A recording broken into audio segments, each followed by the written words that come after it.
Here's Johnny.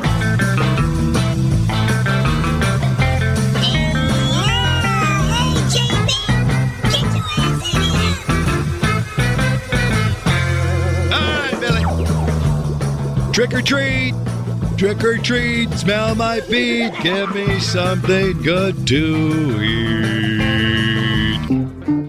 Halloween candy is a good thing, eat some every single day. Halloween candy is a good thing, makes your troubles go away. Halloween candy is a good thing, eat it, yes you can. So make some Halloween candy part of your breakfast plan.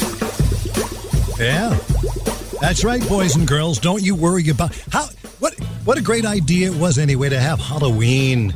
Such a great idea. Strangers knock on your door, they're masked up, and they ask for stuff. And you give it to them. Yeah. Not me. You know, I usually just give hot soup and pennies. And I got to tell you something, it has always worked for me. But Halloween, I found a way to capitalize on it, and I really did not... I am ticked that they basically have canceled it. They got the drive-through ones. They've got the ones where you can shoot a catapult. You know, they catapult the candy to the kids. And it's not the same, of course, as dressing up like a trick-or-treater and knocking on someone's door. Stupid idea, but I did find a way to capitalize on it. And I have been doing Zoom calls. The way I capitalized on it was I would tell kids if they were going to go out, tricks that they could use on Trick or Treat to go ahead and get more candy. I've done some Zoom calls, but they're not the same. I pretend they're trick-or-treating, but yeah, you can give it a listen, kids. You might hear something that you can use in your, whatever you're going to be doing on Halloween. Just a minute, I gotta go get it. Hold on. I'll get it. Hey, look at you. What are you there, young Kevin? A ninja. You're a ninja. Wow, you look like a ninja. Holy smoke. You're not going to hurt me, are you? No. You like soup? Mm-hmm. Here's a big ladle of soup for you. This is pumpkin soup. There you go. Enjoy it. Okay. And now what do you say when I've given you the soup? Thank you. Mm-hmm. Now, here's the trick. Here's where it gets good, Kevin. You following me? Yeah. All right. Now, you've got that candy or soup, whatever the house happens to give you. You've got it in your bag, right? Yeah. And you got the bag. You're holding it out in front of you, right? Mm-hmm. When you say thank you, keep the bag out there just a little longer, like you're not, because you're 6, you can get away with this, like you're not too savvy as to what to do next. And guess what will happen, Kevin? What? They'll put more in. Okay. You get what I'm saying? Yeah. Yeah, you just hold the bag out and you go, thank you, in the cutest voice you can muster, in that 6-year-old voice here. You go, thank you.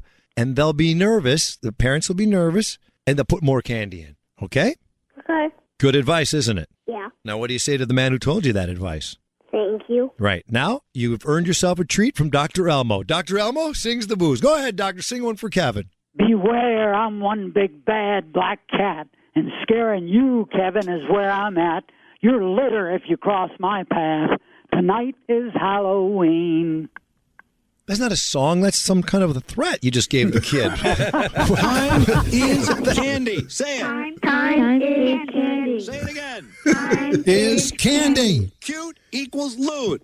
Cute equals loot. Time is candy. Time is candy. First or last. First or last. Don't fight TV. Don't fight TV. Time is candy. Time is candy. Cute is loot. Cute is loot. One more time. Cute is loot. Cute is loot. Time is candy. Time is candy. First or last. First or last. TV rules. Don't fight TV. Don't fight TV. Don't fight TV. Don't fight TV. Say, please, say thank you. Please say thank you. Are you clear on this, kids? Yes, sir. Are you clear on this, kids? Yes, Are sir. you clear on this, kids? Yes, sir. I would say this, that that's the only thing I missed about Halloween. I did get a lot of money from the parents. I teach their kids how to, bring in the stuff they like, the cheat, get the Kit Kats, the Reese Peanut Butter Cups, the Twix, the Starburst, or hot soup. With pennies. Hot With pennies, yeah. Remember when you get a penny, you go, what am I going to do with this? A penny. Thanks a lot, pal. But the hot soup is really what detoured a lot of people from my front porch. They ding dong, hey, how's it going? Nice to you. Got a night. What are you there? Okay, cute. And then I get a big ladle of hot soup, drop it in their bag, bingo. Right. All their candy, and the kids cry, and the parents want to beat me up. But guess what? My door's shut and locked, and the lights are out. Happy Halloween. There was then a couple of other things. I had also, it's a bad memory for me. I had some failed projects, Halloween projects. Remember Roger, Crazy Roger the kid. Right. I thought, everyone used to say, hey, they love Roger. And so my brother Jimmy says, hey, why don't we produce a record with you as a guy telling Roger yourself, you telling you how to do a fun Halloween party album. That sold zero. Roger's Halloween album, and I'll give you an example of why. I mean, here's doesn't sound too tempting. No, Casey. All right, I should have pitched it to you first. My brother Jimmy's like Mr. Positivity. Oh yeah, this is a great idea. Matter of fact, it never even got out of the studio. Roger is supposed to be talking directly to kids, but Roger also has an attitude, and in this particular cut. Roger is trying to tell the kids that he's been hypnotized by me. Like I was playing hypnotist, I guess, okay? When we count to 3, Roger will be Roger again. I'm sorry to tell you that, boys and girls, but we're bringing Roger back. Ruff, ruff, ruff, I'm a chicken. Ruff, ruff, ruff, I'm a chicken. 1, 2, 3. Clap your hands, boys and girls. Roger is back. Hey, I just lifted up my leg, and I went to the bathroom in the corner. Oh, how's it going, everybody? This is Roger, I'm back. It doesn't really feel like...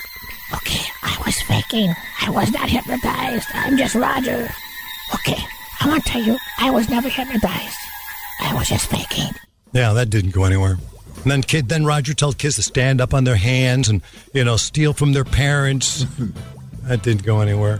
What are the kids going to do today, though? What are you going to do now?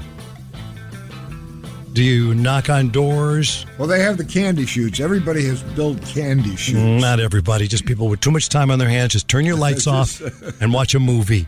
What does this guy got going on? Ready, aim, trick or treat. We thought we could try and come up with a creative way to throw candy at kids safely. The Mack family in York County is ready to launch into Halloween. With just everything going on, everybody just needs to feel happy, find something to laugh at. The family wanted to make sure, no matter what, kids in Springett's Ferry Township could trick or treat from a distance here on Cayuga Lane. Vince Mack, the dad and main engineer of the so-called Candy Pult, says he knows kids have been through a lot this year. So he wanted to give them something to smile about, hoping neighborhood kids stop by for the sweetest catch. And you know what? These reporters with these crazy little sweetest catch, the little lines they use. Come on. Knock it off. When kids going to go there, you know what's going to happen next. I guarantee you the next news we read this coming week is a kid got hit with a flying candy pult. Boom, right in the eye. That's what's going to happen. There's a lot of strange things available to happen. It's unbelievable. I saw a candy pult. I saw the candy chute. I saw one guy with a big, like a zip line going from his house with a Snickers on it down to the kids, to a kid in a bag. Didn't need that. First of all, think about what we've got here with Halloween. You've got yourself a stranger knocking at your door. You're giving them something. You don't know where it came from. Don't know whose it is. And then you got the sugar if it is real. Your kids are all sugared up. It's craziness. I saw there was a story about a haunted car wash. No way, man. Not me. I know where the haunted car washes are. Are they promoting it? Yeah, it's a haunted car wash. There's no way I'm going to that. I know where my haunted car wash is, the one that's destroyed my car, totaled it for $18,000 damage, and I should tell you where that is. That's a haunted car wash. How about a brighter story? She's already survived one global pandemic during her lifetime. Now, a 109-year-old North Texas woman is living through, of course, a second pandemic, but also making sure that her vote is counted in the process. Earlene Hart Andrews cast her ballot earlier today. This was at the Dan Eccles Center in North Richland Hills. She says that she has voted in every election possible, and she wanted to do it in person. I vote every year. If I have to be carried to the poll, I get to vote. Yeah. We think one little vote might not make a difference, but it makes a lot of difference. Yeah. And might I also say an early happy birthday to Miss Andrews. She will turn 110 just 6 days from now. Hey, wait a minute. I never talked to her. Hold on. This is Brandmeier. Hello, Susanna. Hello, are you in Brooklyn? Yes, we are. Okay, now wait a minute. This is not Susanna, is it? No, this is her niece. What's Lois. Oh, hi, Lois. How you doing? I'm finding you. Well, first of all, congratulations to your aunt, who is now the... Wait a minute. Let's do... Can she hear us, or she No, can't? she's not hearing you. She's really actually hearing impaired. Oh, she's hearing impaired. That'll make Yes, for she a is. better interview then. All right, wait a minute. Then I won't be able to actually say the words, because if I can, I'm not going to rest until I can tell her she's the oldest living American, oldest person in the world. You want to tell her that? Yes. Okay, now I'm not sure if she's going to respond. So Okay. I'll just be able to say I told her. Hold Yeah. on a minute. Okay. Yes. Maybe my voice, which has more credibility. You know what I mean? Maybe I'll be able to tell her. Turn her right around. Hello, Susanna. My name is Jonathan Brandmeier, Johnny B, and you are officially the oldest person in the entire world. The whole world. You're the oldest person in the world. Yes. Put the phone back. I'm going to tell her again. Maybe I should speak louder. Okay. Okay, let me tell her again. Susanna Mushat Jones, you are the oldest person now living in all of the world. There is no one older than you in the whole world. You're not going to respond? She's not responding, so. But do you think she... All right. Oh, she heard you. Okay, long as she heard me. Oh, yeah, she heard you. This is the Jonathan Brandmeier Show. Yeah, we usually call everyone who turns 100 or is the oldest person in the world. But, 50 is the new 60, 60 is the new 70, 80 is the new 90, and 90 is the new, 100 is the new dead. But not really. It's really not. That woman, by the way, Gino texted me, Gino Cappuccino. He tweets this stuff out on, let's see, where is his tweet? What's his tweet? At Gino Monoman. Uh-huh. A Texas woman, Earlene Hart Andrews, cast her vote for President Trump just days before her 110th birthday. Miss Andrews left the voting booth chanting, 4 more weeks.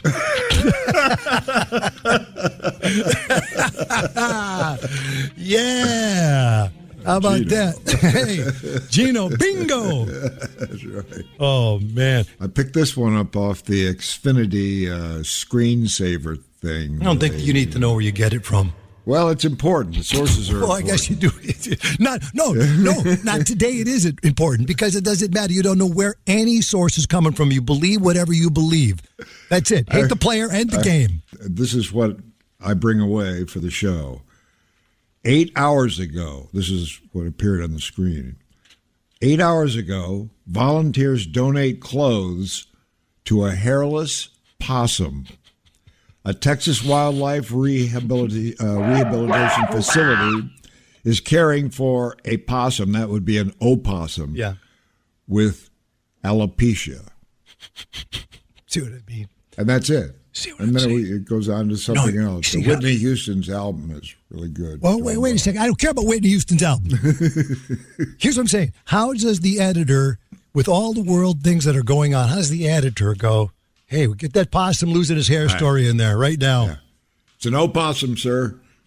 No, you don't say opossum. Why is it there? Why is there a giant O What's in the front deal of with possum, opossum? and you don't? It's like that's like a mental illness. It's there, and you refuse to recognize it. How about this one? Buzz, the world is great. You will be able to grocery shop all by yourself in the aisles.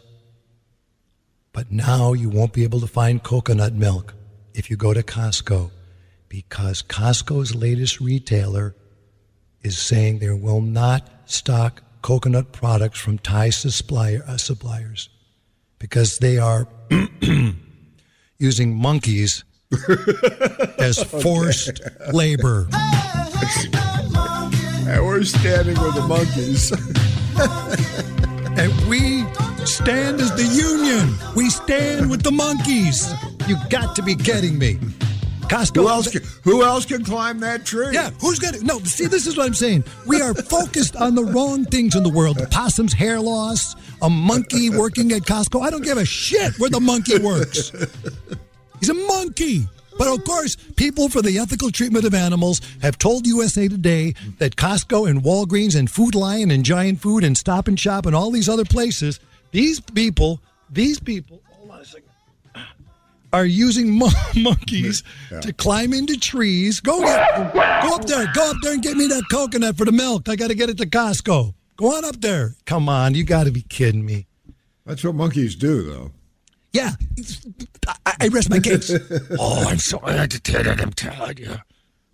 That's what they do. A monkey, ladies and gentlemen, goes up in a tree, and it's fun for the monkey. He doesn't think he's working at Costco. Hey, monkey, you want to work at Costco? Oh, you're going to have to get clean. You're going to have to get, you're going to have to get different clothes. Where are you going to find different clothes? That's right. It's a monkey dressed in a shearling coat. Okay, he has a shearling coat. That's one monkey that has a coat. How can he pass a drug test? Right, that's right. Okay, now let's really, really think about this for a second. You got a Costco, you got a Walgreens, and they're all using monkeys. And it says, no, PETA, of course, their statement is, no kind shopper wants monkeys to be chained up and treated like coconut picking machines. That's what they are, though. They really are. You can call them that. That's what they do. If I were a monkey, which I'm pretty close to, I would say, hey, we're all pretty close to being a monkey. And they climb trees and they throw the coconuts down and they try to hit you in the head. That's what they do. Right. That's the game the monkey is playing. Exactly. I was attacked by the night monkey. Sometimes they attack old ladies. Sometimes they, but it's not, you see, this is what we're just not focusing on the right things. We're not, do you? Like what? Well, maybe this is what we should be focusing on. Unless it's the crap we're dealing with now. This is a Johnny the Monkey. Yes. Okay, now. Costco made the right call to reject animal exploitation. Now, the next time, you remember this, ladies and gentlemen, because I want to, the people out there that go, oh, yeah, Johnny, we care about the monkeys climbing in the tree. We just love the monkeys so much. We love them. Okay, when you're at Costco, next time you go into the aisles and you're looking for your coconut milk, okay? And you can't find it. And then you go to the counter and you say to the guy, yeah, I was looking for coconut milk. Well, we can't, ma'am, we can't give you coconut milk anymore because the monkeys who usually pick it for us we don't use them anymore. And no one else can climb that tree and get the coconuts. Because they are coconut picking machines. Well, I'm never shopping here again. What, really? You're going to complain because you can't find coconut milk using monkeys as forced labor. Who cares? Nobody cares. Not even the monkeys. The monkeys don't even care. Do you care? A little bit? Okay, you care a little bit? The world's nuts. Telling you, just nuts.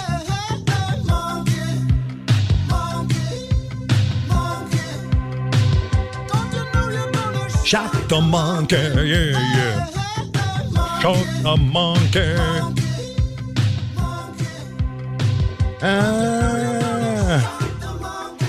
All right. Everyone's crazy. Everyone's revolting. Everyone's getting ready to do something bad. Everyone's got to stay calm. Everyone stay calm. Don't worry about the monkeys climbing in trees or the possum losing their hair. Don't worry about it.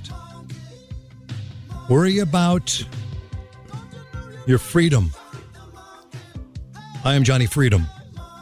Johnny Freedom. Johnny Freedom. You can read him on each page of history. He's the spirit of America, our country's pride and joy. Let's all do Johnny Freedom, Johnny Freedom.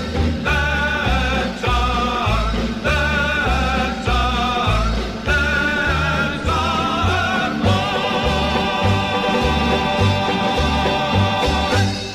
Jonathan Brandmeier Showcast. Hey, Johnny B. This is the new Not Normal. Spell Brandmeier. Brandmeier. Brandmeier. Brand. Meyer. Meyer. Spell Brandmeier. Never heard of the word. Yeah. The new Not Normal is right. So we know that the governor of Illinois has a little bit tougher restrictions on Chicago and the state of Illinois. No indoor bar, no dining, crowds capped to 25. 25? My party don't even get started till it's 55. When the last time I was at a party? I can't even think of it. I know. Right? When was the last time you were at a party? Well, I can't remember the last time I was at a party. That's right. A party. Hey, man, what party were you at? Oh, I haven't been to the party? Oh, yeah, party. I can't remember the last time I high-fived someone. Oh, well, it seems to be getting better, doesn't it? No. Yikes. I mean, and this last, bars closed and restaurants. I mean, that's a death sentence. Yep. You're killing this city. This city will die. That's exactly right. And outlying areas. Let me call this guy here. He's the owner of Fozzie's Bar and Grill in Rockford, Illinois, right outside Rockford, I guess. Hey, is this Nick? Hello? Yes. Hey, Nick, how you doing, man? Can you get in the phone? Can I talk to you right now? Yeah, talk right now. That's fine. You were ordered to close, but you are not going to close. What kind of a heat did you get from this, or what kind of support did you get from this? What's your what's your situation? Yeah, I kind of look at it this way. Imagine an intruder walks into your house and goes after your children. What do? Do you just sit there and let that happen, or do you sit up and fight? Well, we're sitting up and we're going to fight, and that intruder is Pritzker. He's trying to shut us down, stopping us from feeding our family. And from all the publicity and stuff that we've gotten from it, we've had much more support than negative support. There's a few people that reach out and say, oh, you're going to get people sick and this and that. But I would say 95% of the comments, people reaching out, they're all very supportive of it. We're still doing things in a safe way. We're not packing the place like we were doing before. We got rid of bands. We got rid of DJs. We have people who come in and wear a mask to their table, take it off. All of our staff are in masks. We have sanitizer. We have all of that. But there's no way in hell am I going to close down my entire business when they cannot bring proof, stats, evidence to show that bars and restaurants, let alone my bar and grill, is the cause of a major spread at all. And until they can do that, I'm not going to close. And now if they can prove that, I'm happy to close. I don't want anybody to get sick. So I just feel, we should be open, get back to normal, and let us do our thing, but do it in a safe way. It's not the bars and the restaurants spreading this virus. It's people having parties. It's family gatherings. Come on over, all 50 of you. I mean, it's that kind of an event that causes the spreading. You see, okay. The restaurants work their tails off to make everything as clean as possible. And I'm telling you, when they do that, like every day, it's cleaner, it's healthier than your living room. They're offering grants and all that stuff now, and I'm not even asking for that money. I want to be open. So do our employees. And so, I would rather just be open and do it safely, unless they can prove that we are harming people. It's not happening. What if they come to you, Nick, and they say, hey, there's an outbreak at your restaurant. We have it on a documented record. You got to close down. Would you close down?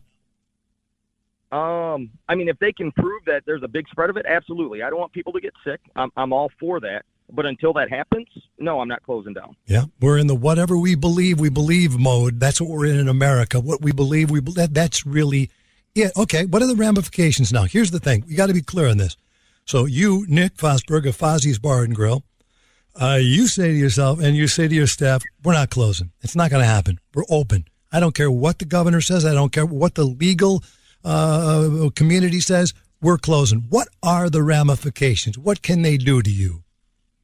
Well, from what my attorney has told me, and he's been working on this stuff for 6 months with bars all over Southern Illinois, the state can't just come in and take your license, your gaming license or your liquor license, unless you're breaking a law. Pritzker's executive order doesn't mean shit to the law. He could say, hey, you got to be locked into your house for 6 months and keep the blinds closed. Are you going to listen? No. I mean, he can't just make anything up. There's no law to indoor dining, So that's where I'm at on that. And I'm willing to go to court if the time comes, but I think we're going to be good. I picture you in prison. Hey, what are you in for?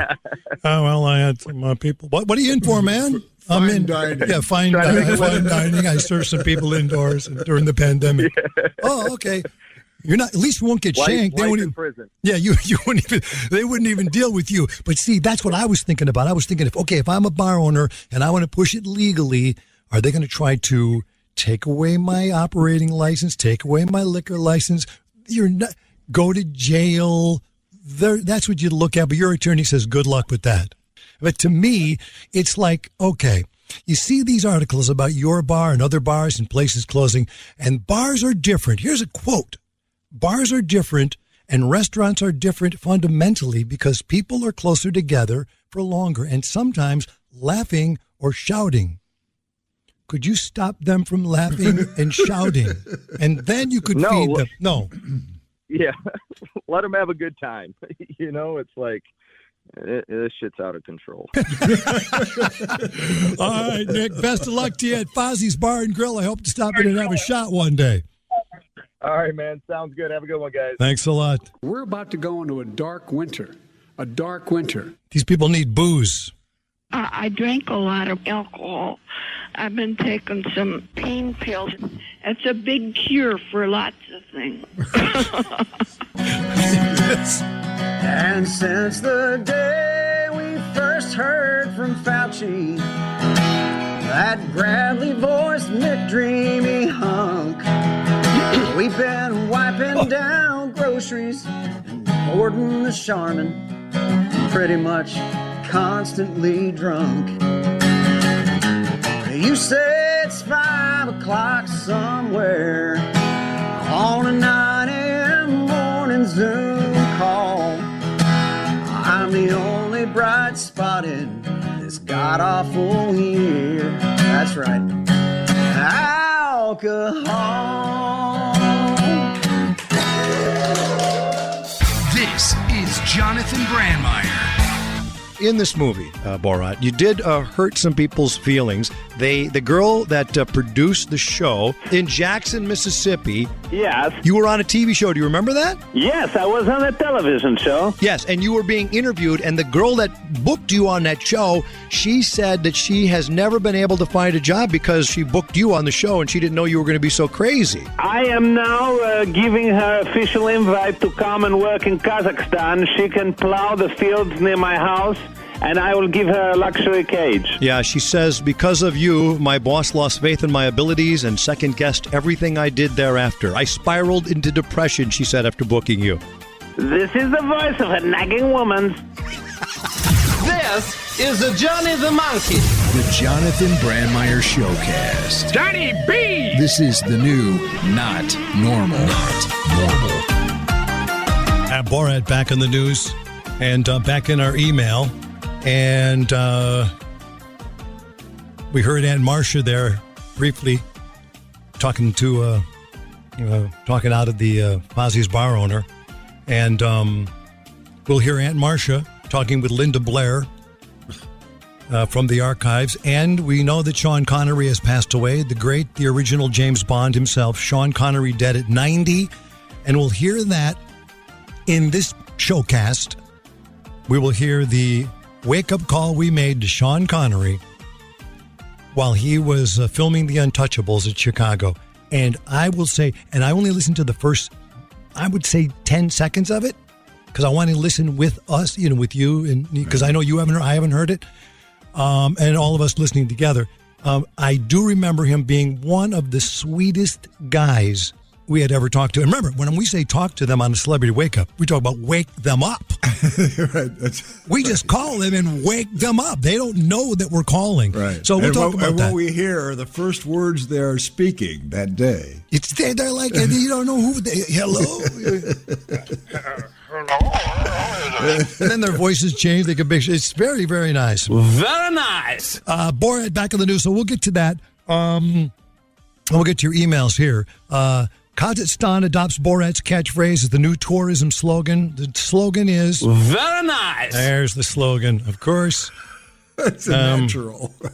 How could you beat that? Now, in 2006, when the movie was out, the Kazakhstan leaders, they weren't happy. The country was portrayed horribly, still is, by the way, anti-Semitic, misogynistic, whatever. Even more embarrassing, the Kazakh government said that they were forced to officially deny that Kazakhstans drink fermented horse wine. Excuse me, horse urine, okay? Very nice. Yeah, they had to deny that. Now, all of a sudden, they like it. So it's they have a commercial running nationally and worldwide that's the tourists visiting the sites of Kazakhstan and uttering the phrase... Very nice. Uttering the phrase, very nice. Now, then you just heard... This is the voice of a nagging woman. Okay. I have a woman who emailed us, and she said... this is from Peg, and the subject line read, Borat, SNL. Now, I forgot okay, well, hold on a second. Stop me if you're confused. From Peg. I didn't say your last name, Peg. I don't want to get you in trouble because it seems to me that you have some problems with me and the show. Sad you are pushing Borat and SNL so much. I used to listen every Saturday live to your show. Now I just wait until Monday so I can fast forward it. Your show is always funny, never political, and then the headline, quote, bummed beyond belief. Then she did nice compliments. She gave nice compliments here. So here is the thing about you can't be bummed beyond belief, but I think people are getting bummed beyond belief. When something, here's what we played from SNL. Now remember, I'm not pushing it. I'm just playing it. The only thing I'm pushing is this button. Who's still on the fence about this election? Whether you're voting for Trump or Biden, you've made up your mind a long time ago, and you're probably not thrilled about it. These choices are so bad that Kanye's running, and people are like, maybe? That's it. That's right. That's it. I believe I thought about it. And you even said, because you thought I was playing a fake Kanye. I was playing. You said, well, is that real? Yeah, well, he's still running. He also, by the way, you mentioned it. Maybe you'd vote, maybe you wouldn't vote for him, whatever. But Kanye released a hologram of Kim Kardashian's dad talking to her. Must have cost him $1 million, but a hologram that came into the living room as her dead dad and talked to Kim. And he did that as a gift as to a birthday, Kim? Yeah, as a birthday present. Your dead dad. That's an incredible birthday present. That's an Kanye. Good or bad, I don't know. You know what I want for Christmas and my birthday? I mean, what I want was I want my dead dad to be made into a hologram and come back and say nice things. This is the voice of a nagging woman. Yeah. So, Peg, listen. I appreciate that you listen. It's great. And we try to put a positive spin on everything. I mean, but you can't ignore what's going on. But really, we throw it out there. Take it for what you want. Once again, you believe what you believe. No one's forcing anything. I agree. This is a fun zone. Should be fun. Should be relaxing today. Not so much. But who knows? Who knows? Maybe 2020 will disappear into where?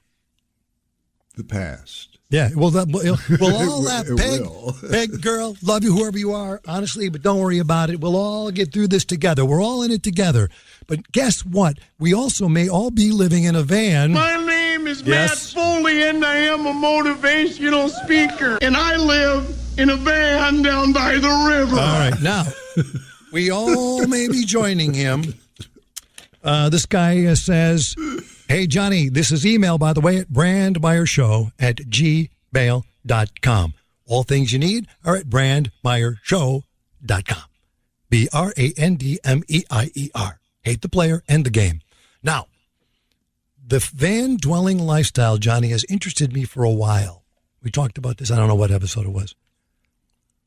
I would encourage you to check out these sites named cheapliving.com. They have a YouTube channel of the same name.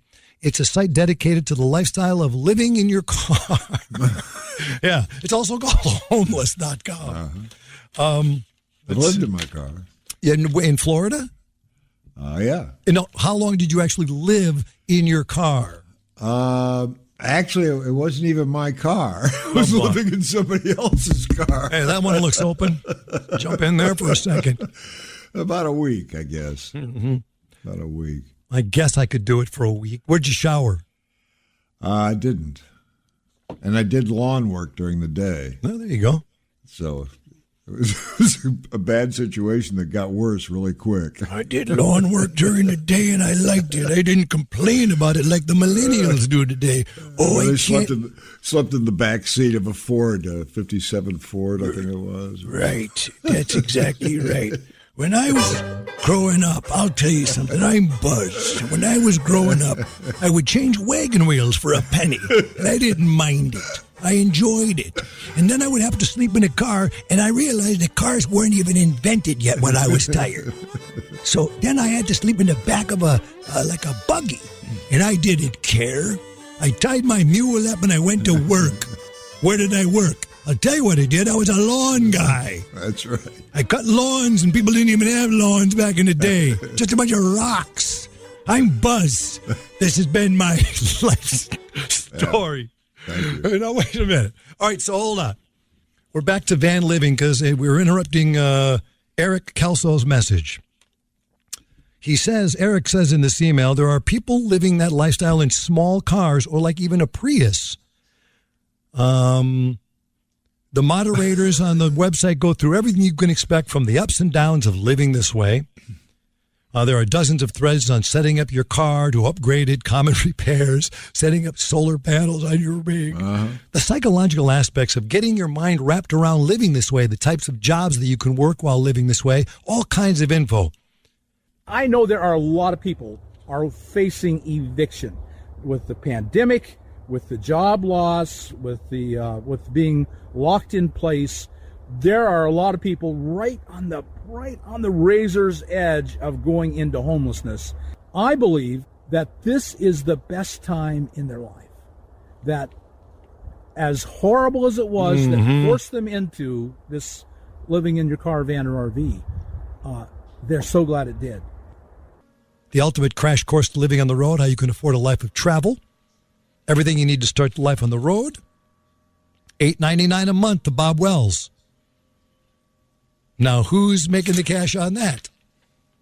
Give up all your worldly possessions and put them in the back of my Rolls Royce.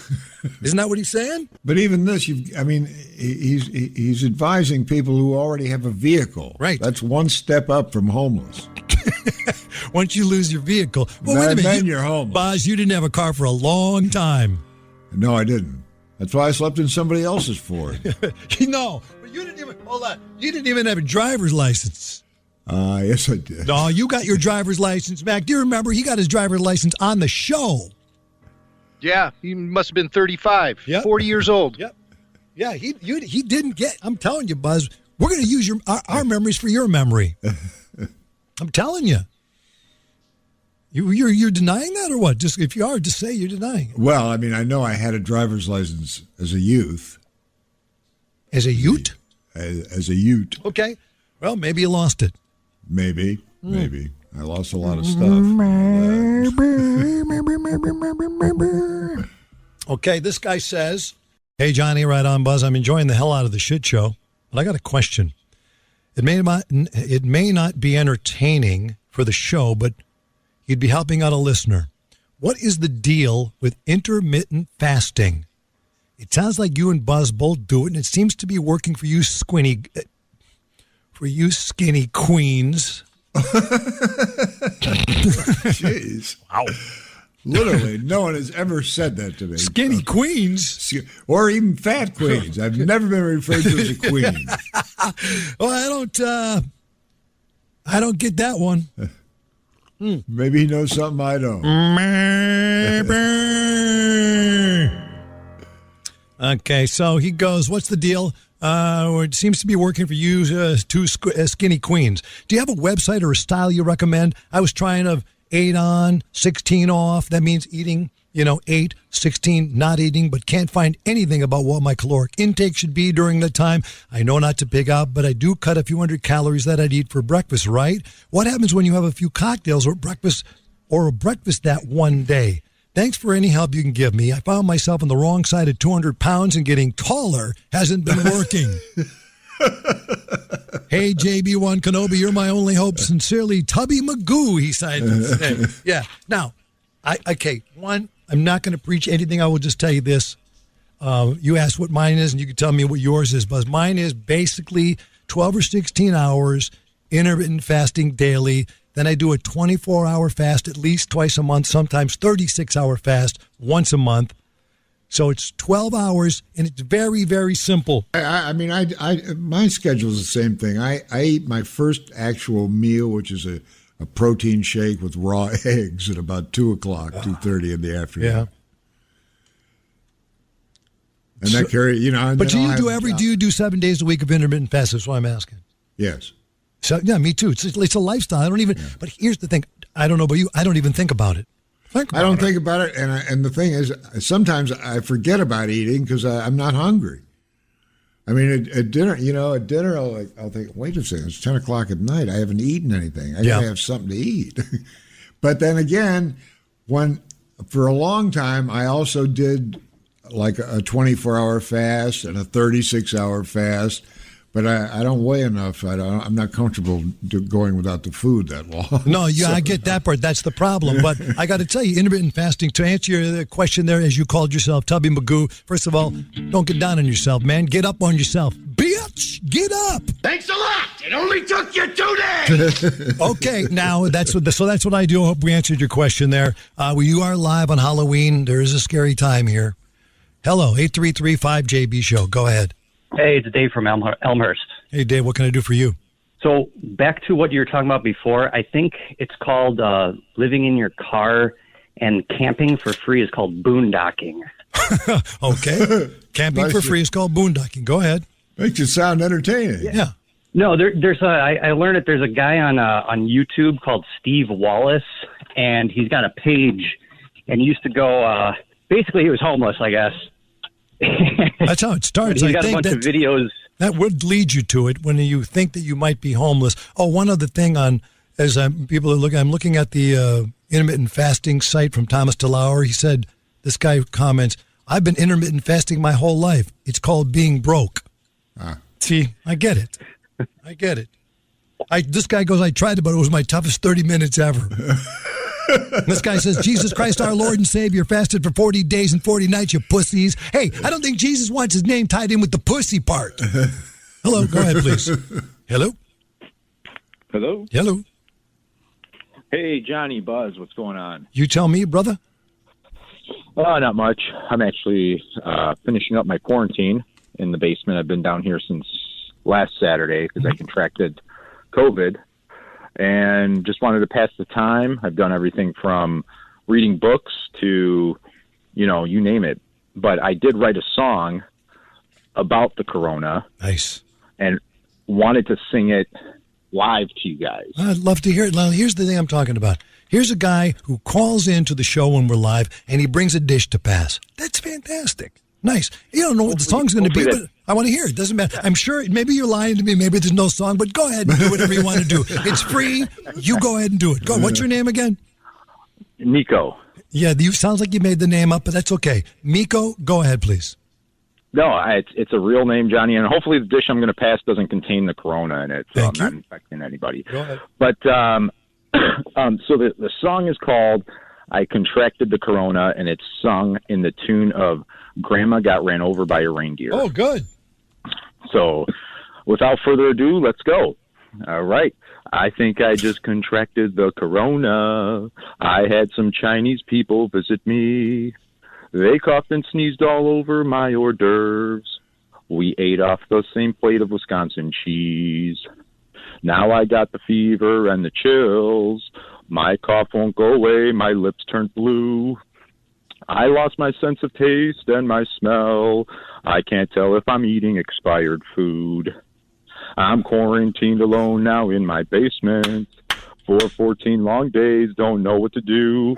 I might as well listen to Buzz and Johnny. Their psychosis takes away my blues. Nice. Very nice. Very nice. The Jonathan Brandmeier Showcast. Send Johnny B your wacky songs, jokes, and other funny shit to brandmeyershow@gmail.com. That's it. That's how you do it. A lot of people sending me through email shows you should watch on Netflix, what have you. A lot of it is horrible. It's funny. I'm watching this series on Netflix called To the Lake, and it's a Russian production. Oh, good. I love the Russians. But it's fantastic. It is fantastic. And one of the main characters used to play the sniffer in the series of the same name, the sniffer. He solved crimes by recreating the odors that were left behind. The sniffers? Sniffy! I mean, literally, the sniffer. The sniffer. And but this take to the lake thing it's about a pandemic in Russia, and these people trying to get away safely, and it's a fantastic show, fantastic. Plus, it's Russian. Okay, so what's the name of it again? To the Lake. To the Lake. Okay, I dare you to watch. And I can't stop watching it. I mean, I sit there and I'll watch 3 episodes at a time. I would dare you to watch a show I watched last night because a buddy told me to watch it. My Teacher, the Octopus, or My Octopus Teacher. I dare you. Just write it down. Watch it. Watch the whole thing. Is it a kid's show? No, it isn't. It's a guy who lives with an octopus. So I'm going to tell you. How do you see that? It's on Netflix. Really? Yeah, and the name of it is My Octopus Teacher. If I saw that, I would watch it. Okay. I mean, if I saw it listed, I'd watch it. I'm not looking hard enough for new shows, apparently. That's the name of it. My Octopus Teacher, or My Teacher, the Octopus. All you got to do is search for octopus and Netflix, and you're going to... Right, octopus. Yeah. Go ahead and find it. And I want to know what you took out of it. I'm not going to give another thing about it, okay? Are you going to watch it? I mean, did you I've already watched it, all of it. All of it, to the very end. And so it tells you something about it. It was okay. Yeah. Yeah. It was okay, you know what I mean? Compelling. We could say it's compelling. Yeah, weird. Again, I don't want to talk about it. I'm not going to talk about it. Hold on one second. Look who's calling. Look who's on the line. This is Gino out of Milwaukee, Gino Salamone, Gino Buzz. Talk to each other. Say hello. Gino? Hello, Buzz. And Gino does the movies, and he does the entertainment report for Fox News, Fox Channel. Well, you do it all over the country, right? On the Dish Network, and yes, I'm a local affiliate in Milwaukee. On the Dish Network, that is correct. And Gino, so it's Salmone, if you want to find him, and blame him for that stupid movie you told me to watch about an octopus. Okay. Did you see why I wanted you to watch it? Okay. Here's what I was just telling Buzz. Yes. Here's what I want to know, Gino. You told me to watch the movie. The title is, I'm going to say, is My Teacher, the Octopus? My Octopus Teacher. Close. It's close enough. My Octopus Teacher. Okay. And so, Buzz, when I said to you, I want you to watch My Octopus Teacher, how did you reply on that particular missive I gave you? I don't know. I have no idea. Why would I? You said, is it a cartoon? 1. Why would I watch it? 2. Right. And did you watch it all the way to the end? 3. I listened to every word you say. Right. And are those all words that came out of your pie hole? Yes. Okay, now let's ask those questions to Nimnuts on the phone here, Mr. Gino Salamone. Go ahead. Why? Okay, I'll tell you why. Because this guy gets this relationship with this octopus. He goes to see it every day. All right? He establishes something that's never happened before, and then he sees a shark with the octopus's tentacle in its mouth, and he doesn't stop it. Yep. So if he loves this octopus, look, he didn't want to interfere with nature. So what? He's helped save one octopus. Would that really throw off nature? See what? Did you want me to watch that whole movie for that one moment? He spends, listen, as Gino said, 1 year. 1 year underwater with an octopus, the same octopus. And then finally a shark grabs his leg and chews it off. But he watches him. He watches him get torn apart. But I can answer that. wouldn't you know that he knew, he was a scientist, the guy went underwater, he knew that he would regrow that leg and become an octopus again and lay 1 million octopus babies. He knew it. And Buzz, the most disturbing part is there's a moment where the octopus goes on this guy's chest and he's stroking the octopus. Yeah, it was. I thought you wanted me to watch it because it was sexual. Like he was petting the octopus? Yes, on his chest. I don't find that unusual. No, it was weird. The whole thing was weird. I went to Netflix and you see, and I can't find it. What do you mean you can't find it? It's on Netflix, right, Gino? I think it's in the top 10. Yeah, it's in the top 10 rated trending movies. And here's the thing. The weird thing about it is, I started watching it, and after the first 5 minutes or 10 minutes, whatever it was, I started cursing you. Not you, Buzz, Gino. Yeah. Of course. Yeah, and I'm going, wait. But here's the thing about that movie. I watched it all the way to the end. All the way. It was mesmerizing. It was like... Thank you. No, if it was bad, I would say... I can't even say it was bad. I would say, what is the deal with this guy? And I know they had a family. He had a kid and a wife. I see the kid comes back at the end. But every day, I look at stuff like this. He's walking down the beach every day in Cape Cod, South Africa, to go in every day,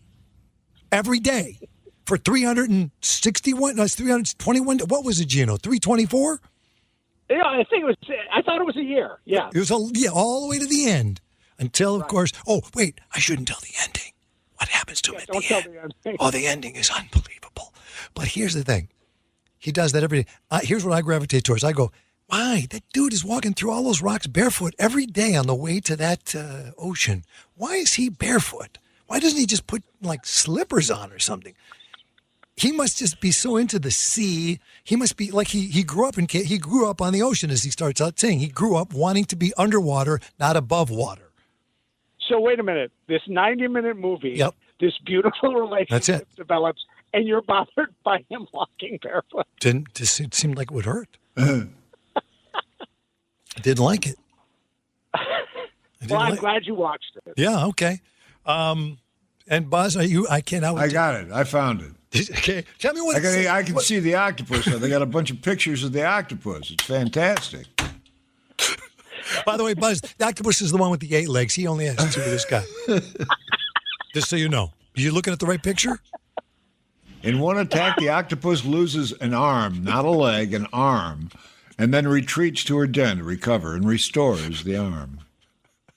Hey, wait a minute. Why are you giving away the good stuff? Oh, no. I read too much, too. I won't even share I will not share it. No, go ahead, please. I want to hear the rest of what you're reading. Tell me. Later on in the film, after mating with another octopus and producing a large number of eggs, the octopus dies. And the film shows a shark taking her body away.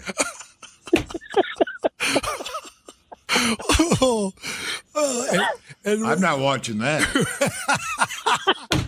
Thanks for the tip, Gino. I'd like to be under the sea in an octopus's garden in the shade.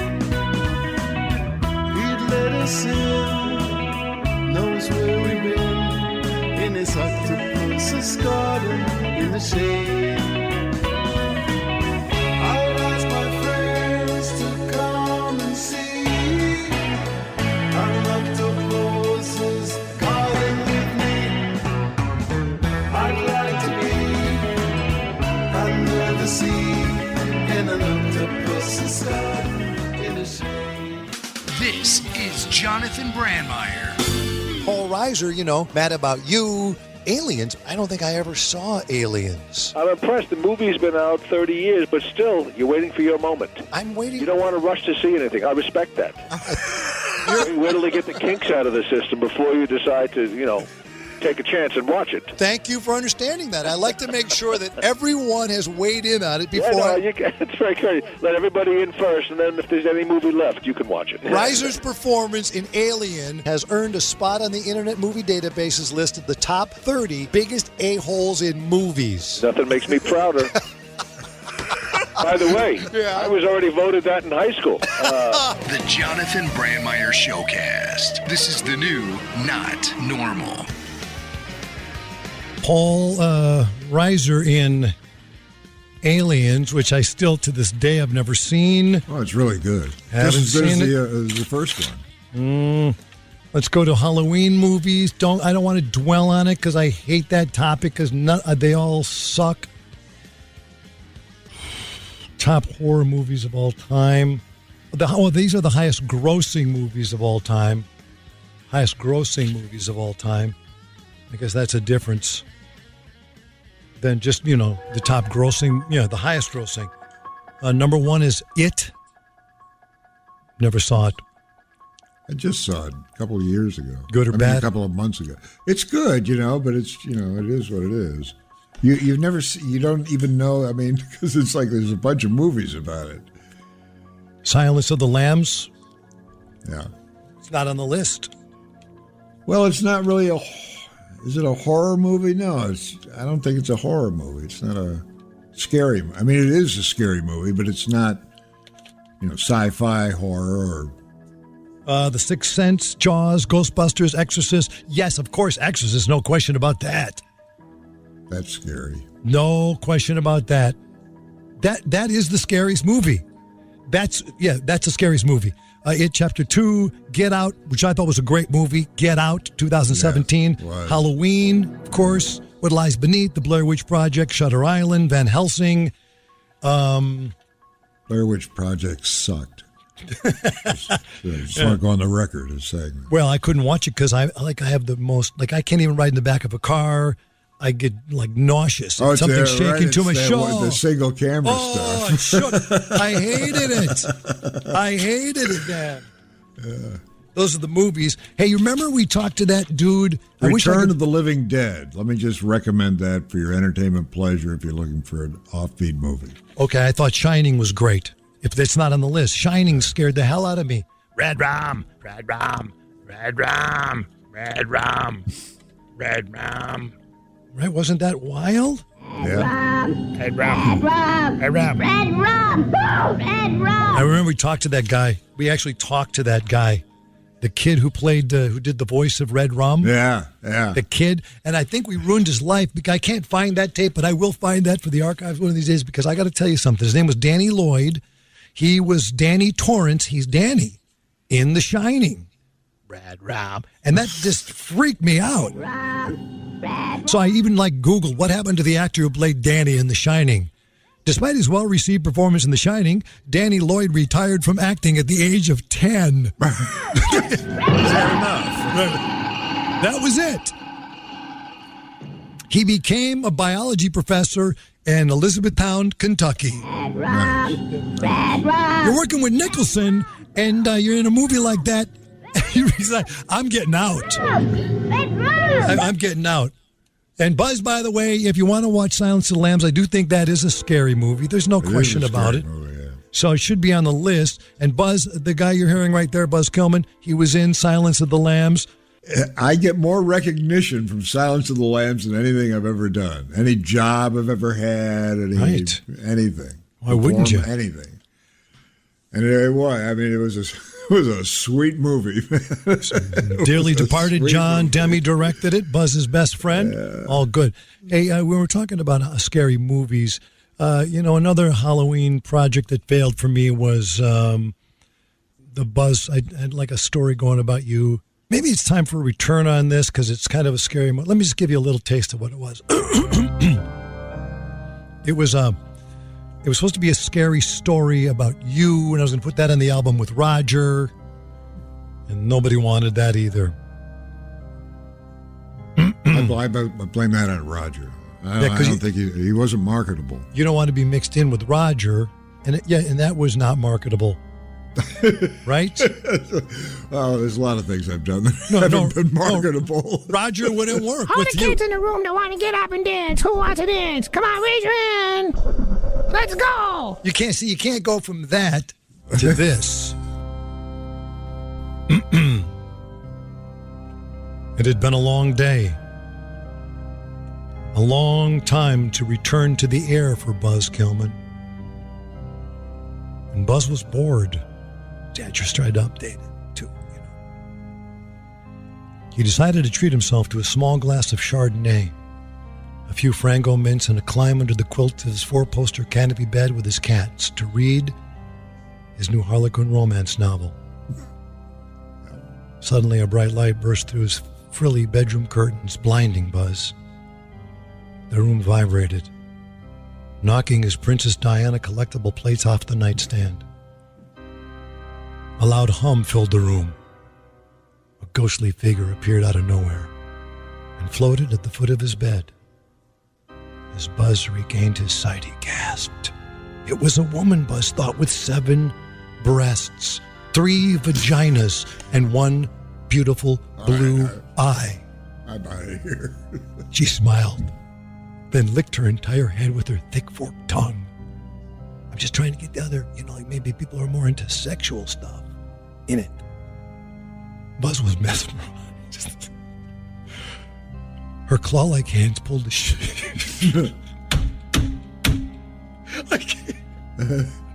Her claw-like hands pulled back the sheets to reveal a quivering Buzz.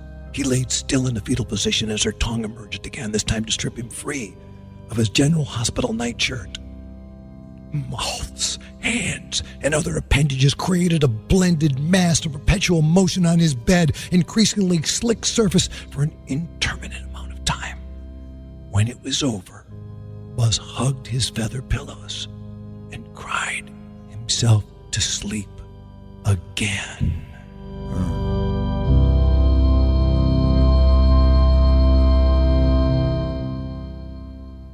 That's some nice writing there. I was working uptown and began to yawn when I heard this voice that was sure to catch on. From his crypt in the studio he began to rise, and suddenly I became energized. I did the mash. I did the Brandmeier mash. The Brandmeier mash. I got hold of Buzz's stash. We did the mash. It caught on without flash. We did the mash. We did the Brandmeier mash. From the lavatory on his cushioned seat, in the Brandmeier studio is where the goblins meet. The ghouls come at night from their humble abode, not to hear Johnny talk, but to use his commode. We did the mash. We did the Brandmeier mash. The Brandmeier mash. We got hold of Buzz's stash. We did the mash. It caught on without flash. We did the mash. We did the Brandmeier mash. Linda Blair telling me off there that she likes my Aunt Marcia. I want to ask I my love your Aunt Marcia. Call Aunt Marcia. Hello. Hey, Aunt Marcia. Hi, Aunt Marcia. Hi. Do you remember a movie, Aunt Marcia, with a Catholic priest and a beautiful little girl, 13-year-old girl named Linda Blair, played the part of Reagan, and it was called The Exorcist? Oh, yeah. I tried to remember that the other day. That's the name of it, Exorcist. Gee, it was a scary movie. Did you hear that? What she just said? She said it was a scary movie. She saw it. You saw the movie. Yeah, I did. You saw The Exorcist. And she survived. Yes, Yeah, Aunt I went Marcia. with Mom. Yeah, Yes. you went with my grandma? Yeah. Oh, I just can't believe this. I cannot. You don't understand. There's a crucifix at every 3 feet in their house. Oh. Aunt Marcia, do you remember Linda Blair was the actress who played the part of the little girl? This is the girl you're talking to right now. This is Linda Blair right now talking. Hi, Aunt Marcia. Yeah, I'm a big fan of yours. I listen to you all the time. You listen to me? I do. Yeah. Yep. When we talk to you, she's saying she hears you on the radio. Oh, yeah. Yeah. Oh, yeah. I'm not listening like I'm not a fly on the wall in your house, Right. Marcia. Sometimes I got both on the radio, especially the baseball game at night. All right, Marcia. That would be enough then of the conversation. As long as we know you have seen The Exorcist. Did you remember being afraid of The Exorcist? You said it was scary. Were you yourself afraid of what you saw? Oh, yes, I was. Mhm. It kind of affected me that way. How did it affect you? Well, just like you said, it was scary. It burns! Oh, it burns!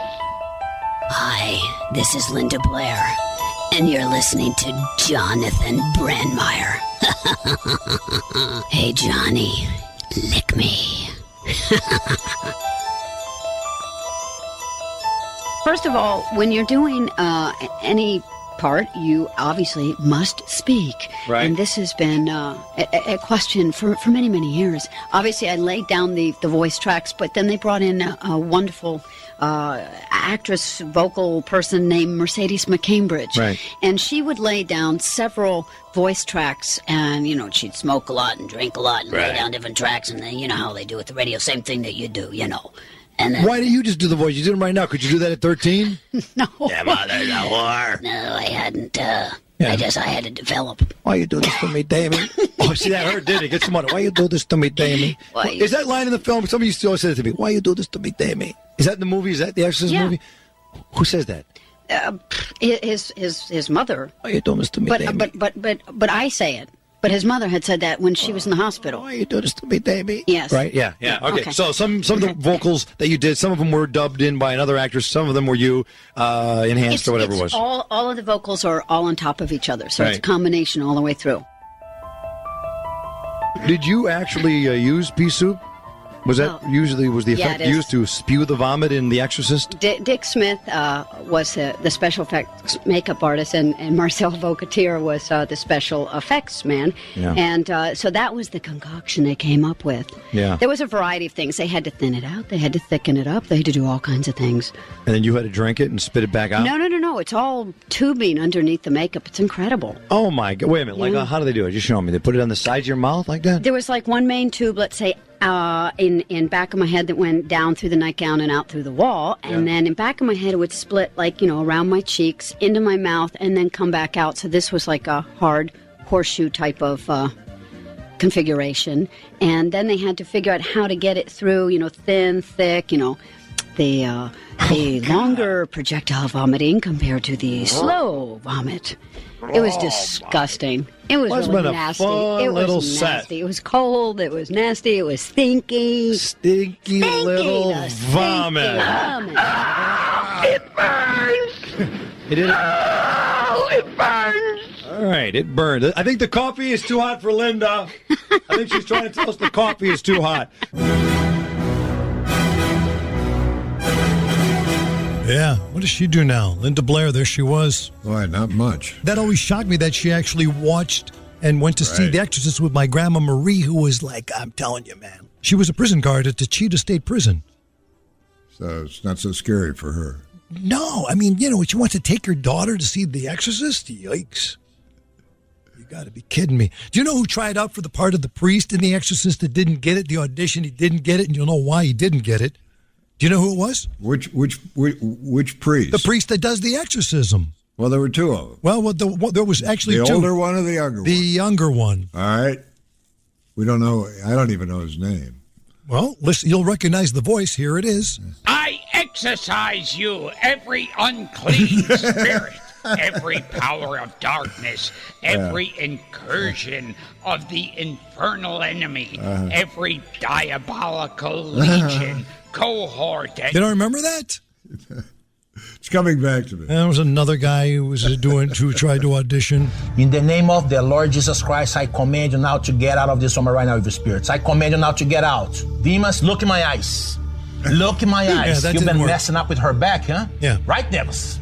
I'm commanding you to come out. When you talk to a demon, you know, hey, man, you've been messing up with her back, huh? You just kind of, you got to be scary. Gilbert wasn't scary, and I don't know who this guy was, but he was. I am commanding you to come out.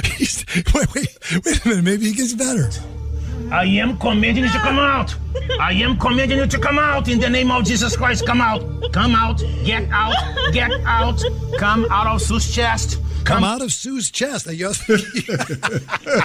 Well, you got to be specific when you got a demon, you know, inside you. You know, demons get a lot of chests. They get into a lot of people's stomachs. And sometimes they do what they're told for no reason. You don't know why. But sometimes a demon will just go, What did that guy just say? Get out of Sue's chest. Oh, I didn't know this was like, okay, see you later. And baby Jesus struck him down for using his name in vain while he was trying to get a devil out. That was that day didn't work. Okay, let's go to a person who really died and say goodbye to him. The one and only James Bond, Sean freaking Connery.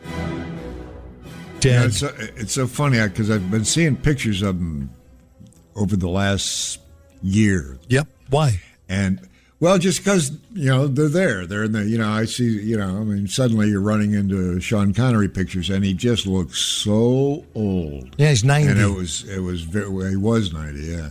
But I mean, it was just you're so used to this guy because he was the king, man. That guy is James Bond. He was the best James Bond. He was the coolest dude, and a complete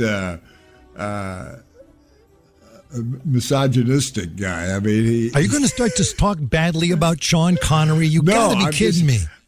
No, but he was. I mean, he was what he was. He was Sean Connery. I understand. Are you going to sit there and spit on his grave right now? No, I'm not. I'm just saying that it was very public when he died. I mean, you watched him die this past year. I mean, he was frail. It was just very disturbing to see any of these pictures. I didn't see any. I didn't know. Well, you don't read the newspaper. I don't read anything. There you go. That's why. So you read a paper, and what kind of papers do you read that show Sean Connery getting older? What kind of is that? Sean Connery Weekly? He's mainstream. He's a celebrity. He's in papers. If there's a good picture of Sean Connery, it gets in the paper. Oh, why were they showing it? Because he's getting frail and old. Why? Yes. That's what they wanted you to see. Well, yes. What disgusting. Guess what? It's going to happen to all of us. There ain't no getting out of this. But nobody, when it happens to you, it's not going to be like it when it happens to Sean Connery. Oh, is that what you're saying? It's not going to be the disappointment that there is when Johnny B starts getting old. Okay. And what do you say? That I'm not as popular as Sean Connery? Is that what you just said? I'm just saying that you don't have the image to lose that Sean Connery does. Yeah, but I know one thing. You're not going to be at my funeral spitting on it like you're doing to Sean Connery. Yeah, I remember Johnny. I didn't like him a lot. Seemed to talk too much energy for me. I just like to lay back. But I'm glad Lisa let me come in here, and I'm now married to Lisa. Yeah, thank God. Buzz is my husband. Oh. Giving her the life that she deserves. Buzz, how do you like to spend his insurance money? Huh? Let's just enjoy. Let's go to Jamaica. Oh, I love you, Buzz. Yeah, all right. I know what's coming for me, and I don't care because I'm going to be dead. I do not care, Sean Connery dead. Winter's coming for all of us. Just get ready for it. Sean Connery, Sir Sean, died at the age of 90. He died peacefully in his sleep. Is that okay, Buzz? He died sleeping? It's the only thing he did peacefully. You are not going to anyone's funeral. No one's. You are evil. Yeah, the only thing your husband did was die in his sleep. That's what you're saying. God. No, I'm saying he did a lot of things. I mean, but he was extremely sexist and treated women poorly in public. God, Buzz, why do you want that? Just a second, dear baby Jesus. I want you to pray for Buzz's soul. Yeah. It doesn't matter, though. He doesn't mean it. He doesn't mean it. He doesn't. So what? What are you going to do about it? I think I'm going to exercise you right now. I'm going to get that whatever demon is in you, Buzz Gilman. I'm going to get him out. In the name of the Lord Jesus Christ, I command you now to get out of this woman right now with your spirits. I command you now to get out. You hear that? Ooh. Is he out? I think he left. Oh, fantastic. We got Buzz exercised all during one show. This is great. Hey, Buzz, Sean Connery's passed away. The devil's out of you now. Man, that's heartbreaking. I loved that man. He was fabulous. Oh, this works. That is a bunch of bullshit. He's just making him sound like he's like happy again. He didn't get no devil up in his crack. Did you, Buzz, or not?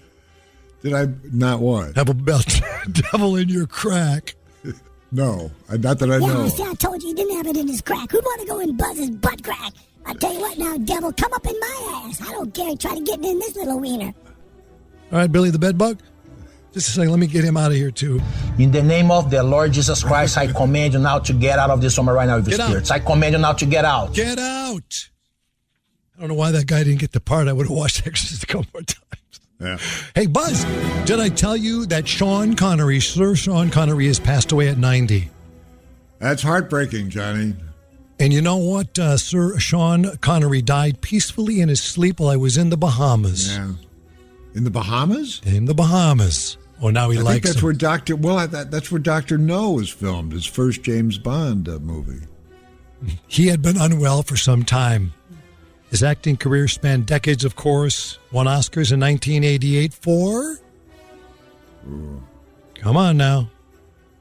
Is it a movie about Chicago? You better believe it. He pulls a knife. Wait, here it is. He pulls a knife. You pull a gun. He sends one of yours to the hospital. You send one of his to the morgue. That's the Chicago way. That's right. That's right. That is right.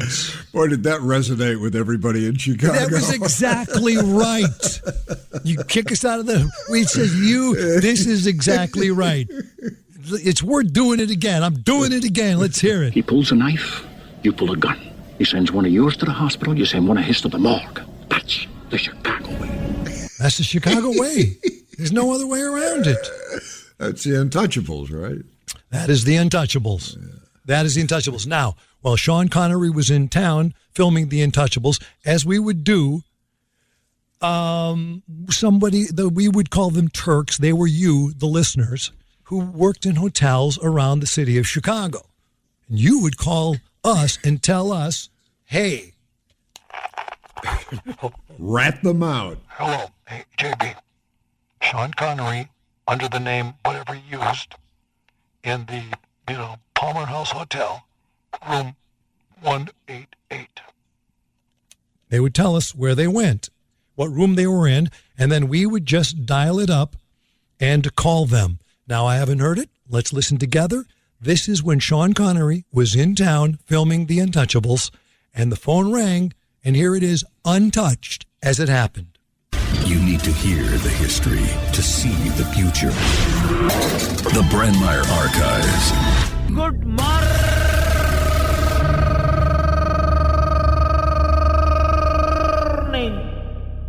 Hold on a second, one. Get your little hat ready. Oh, man. Oh. Now listen, we're just going to say hi. Gotta come over here and shake your teeth out. Just a minute. Yeah, how you doing today? Fine. Could I have 2507, please? Thank you. The name of the guest? Sean Connery. And who's calling, please? This is Odd Job, Jonathan Brandmeier. Odd Job? Yeah. No, tell him it's Johnny. All right. Tell him it's Johnny from London. All right, sir. Just a moment. Hello. Good morning. You're on the air. Sean, this is Celebrity Wake Up in Chicago. How you doing today? Oh. Sean Connery. I've just been watching a show on the television. He's up. So you're awake, ladies and gentlemen. Sean Connery. Yeah. Sean? Yes? Mr. Connery, how you doing? You're awake then, huh? Well, yes, I am still adjusting to the time change even after 5-6 days. Well, in Chicago, we call this Celebrity Wake Up. My name's Johnny, and we're big James Bond fanatics here. Big James Bond. Of course, you haven't been James Bond since what year? Well, a couple years ago now. It's 82, and then started, I think, 1962. Well, we call celebrities that are coming to Chicago, welcome them to town, and we want to actually pry into your business. What are you doing in town? Well, I'm preparing a film, rehearsing at the moment, and blocking with Brian De Palma, a film of The Untouchables. In Chicago? Yes. Hey, we heard it here first, ladies. I didn't see anything about that. Actually, it was in the paper. It was? Yeah. Well, it's all very low-key, which means that you can get on with what you're doing, certainly in the preparatory stages. Yeah, you're just blocking it out, and then you're going to come back here at what time to shoot it? Well, I think the actual film commences on Monday. Are you playing the Elliot Ness character? Oh, no.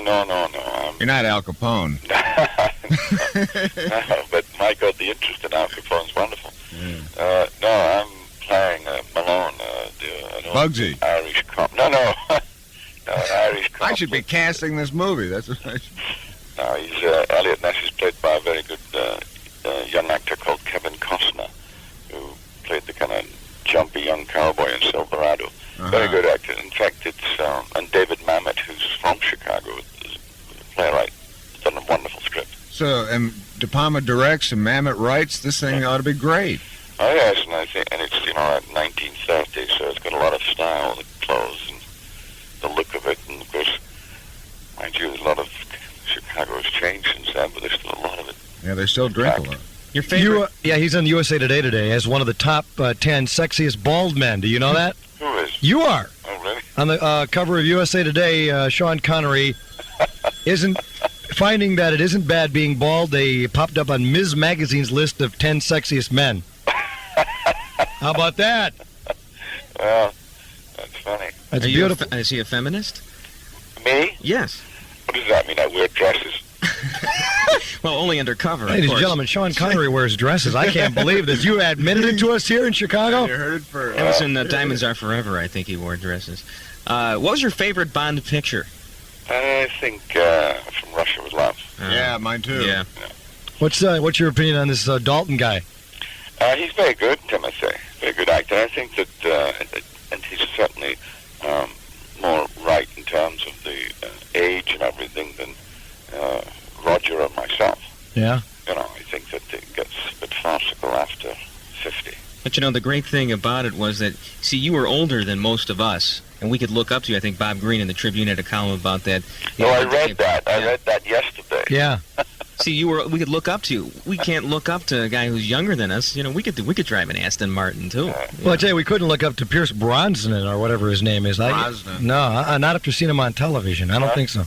Well, that's a bit unfair, actually, because he's exposed in a different way. So, I mean, really, one has to judge when the person does what they're supposed to do and not when they're doing something else. No, cut it out, Sean. You're James Bond, all right? You are James Bond. Hey, listen, if you ever want to stop over, come on over, because I know I'm looking for a good part. I've been turning parts down left and right, Sean, in different movies in town, and I think I may go with the De Palma thing.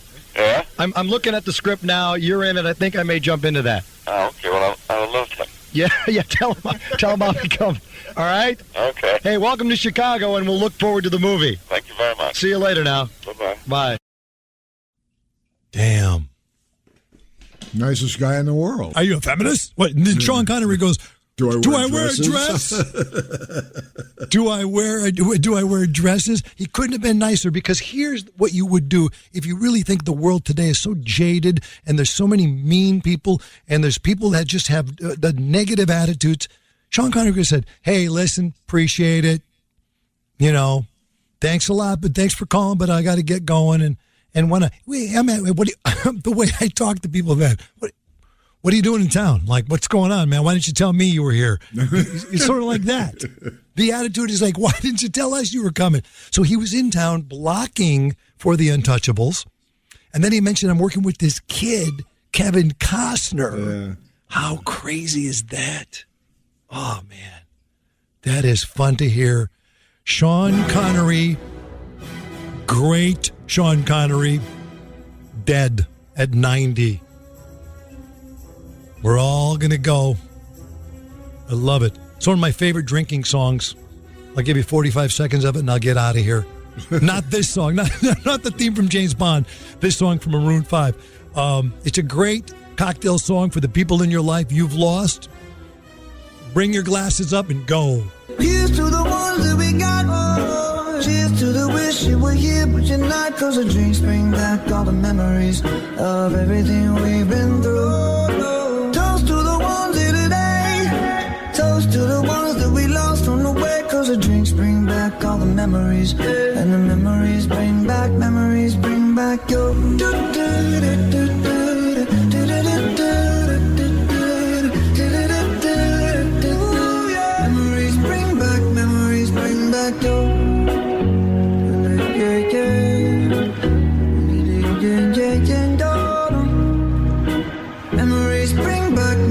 bring back your. He pulls a knife, you pull a gun.